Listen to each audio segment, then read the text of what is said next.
North Korea wants the world to see this as its Waikiki, miles of white sand, brand new hotels, but one big difference, it's nearly empty. So far, no Western or Chinese tourists are allowed here. Just a handful of Russians, including Daria Zhukova and her friend. There were no other foreigners apart from us. 15 people, she says. They were in the first group of foreigners allowed to visit the Wonsan Kalma beach resort on North Korea's east coast. Strict COVID rules still apply. North Korea, always isolated, has yet to truly reopen. Daria says they basically have the whole place to themselves. The resort is divided into domestic and international zones. Russian tourists are not allowed to mingle with everyday North Koreans, essentially keeping the foreigners in a bubble. The only North Koreans they met were staff, always close by, always watching. And in the capital, Pyongyang, a growing consumer culture with a North Korean twist. A posh cafe serving $8 mochas, the layout and logo just like Starbucks Reserve.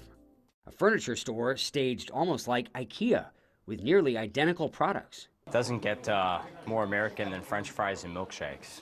I remember eating at a fast food place in Pyongyang, the packaging a lot like McDonald's, minus the golden arch. I also visited their version of the Apple Store, smartphones selling for hundreds of dollars. People wouldn't expect to see this kind of thing here in North Korea. 1, 2, 3. Of course, most North Koreans don't live like the privileged class in the capital and along the coast. Hey, that's pretty good. Swedish visitor Johan Nylander and his son ran in this year's Pyongyang Marathon, the only time Western tourists were allowed in the capital since COVID. Were you surprised to see all of that, given how isolated North Korea has been? Oh man, when you go to North Korea, you will be surprised by so many things.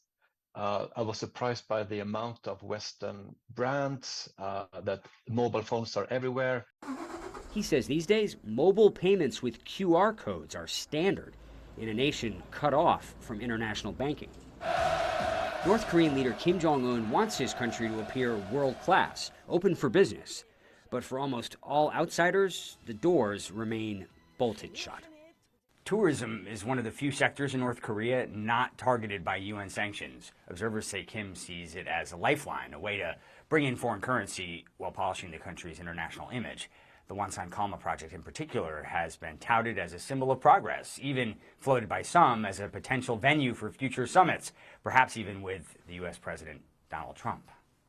Will Ripley, CNN, Taipei.